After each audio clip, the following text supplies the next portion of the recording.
জন্মের আগে মানুষ আজকে অনাহারে মৃত্যুবরণ। নমস্কার, মঞ্চে উপস্থিত আছে সিদ্ধান্ত নেওয়া হয়েছে প্রাইভেট প্র্যাকটিস বন্ধ করার জন্য জিবি হসপিটালের ডাক্তারদের সেটা অবিলম্বে বাতিল করতে হবে। যদি বাতিল না করা হয় আমরা প্রত্যেকটি জেলায় জেলায় আন্দোলন সংগঠিত করব এবং আমরা এই আগরতলার জিবি হসপিটালের ডাক্তারদের পাশে থাকবো, যারা সাধারণ গরিব মেহনতি মানুষের চিকিৎসা দিয়ে থাকে। আজকে সরকারি হাসপাতালগুলির মধ্যে সঠিক পরিষেবা পায় না, তাই মানুষ বাইরে প্রাইভেট দেখাতে চায়। তাই তাদের যাতে মানুষকে মৃত্যুবরণ করতে হয়, মানুষ যাতে প্রাইভেট না দেখাতে পারে, তার জন্য একটা গভীর ষড়যন্ত্র চক্রান্ত করা হয়েছে। এই চক্রান্তের বিরুদ্ধে আমরা আন্দোলন করব। সরকার এই তার নির্দেশ বাতিল করতে হবে, তাহলে আন্দোলন জারি থাকবে। বন্ধু, আজকে দেশ এবং রাজ্যের অবস্থা করুণ হয়ে গেছে। তাই আমরা এখানে অনেক কিছু বলার ছিল, আরো অনেক বক্তারা আছেন। আমি জানি আজকে আমাদের এই সবাই আবেগ গ্রুপ হওয়ার কথা, চক্রান্ত করে দেবে অপরাধে ওই রেলকে আটকে দিয়েছে বিজেপির কিছু চুরিপুটি নেতারা। হুঁশিয়ার করে দিতে চাই বিজেপিকে।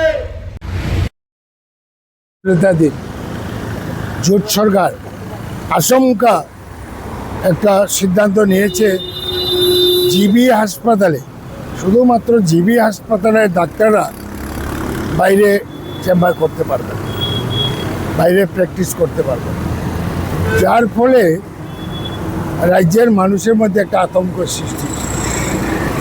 জিবিতে এরকম কোনো পরিকাঠামো নাই যে হাজার হাজার রোগীরা পরিষেবা পাবে। এবং জিবিতে মানুষের ঢল নেমেছে, চিকিৎসা ঠিকভাবে পাচ্ছে না এবং এই অচলাবস্থা সৃষ্টি হয়েছে।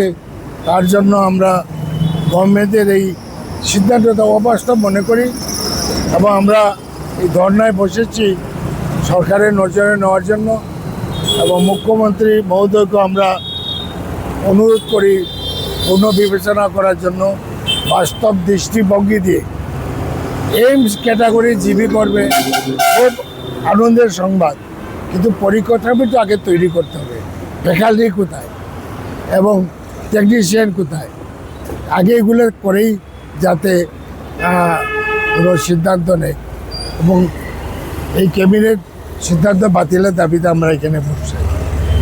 এর মধ্যেও রেল অবরোধ হয়েছে, এখনও 8টার থেকে রেল তেলেমুড়াতে অবরোধে আছে।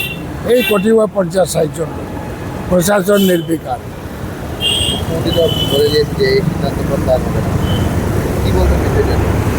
না, এটা প্রত্যাহার করার জন্য আমরা ডিমান্ড করছি।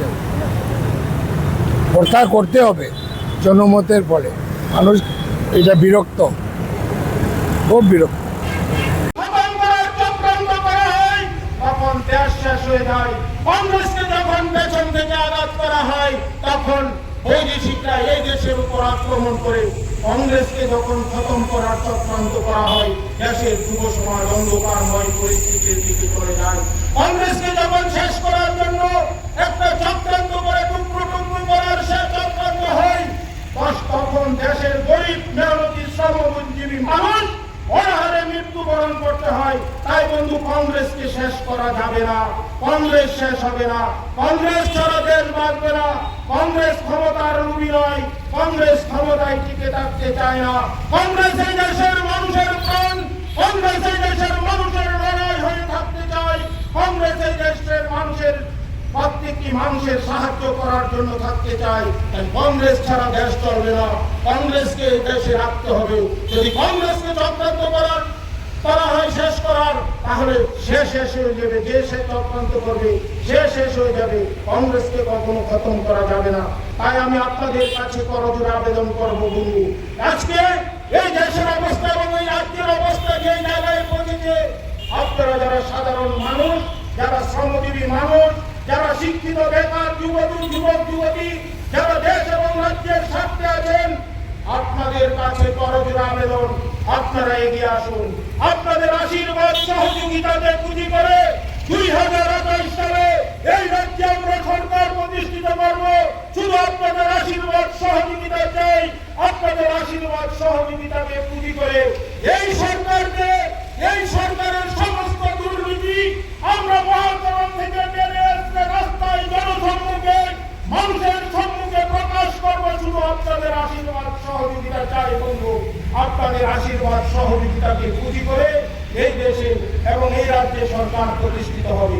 পৃথিবীর কোন শক্তি নেই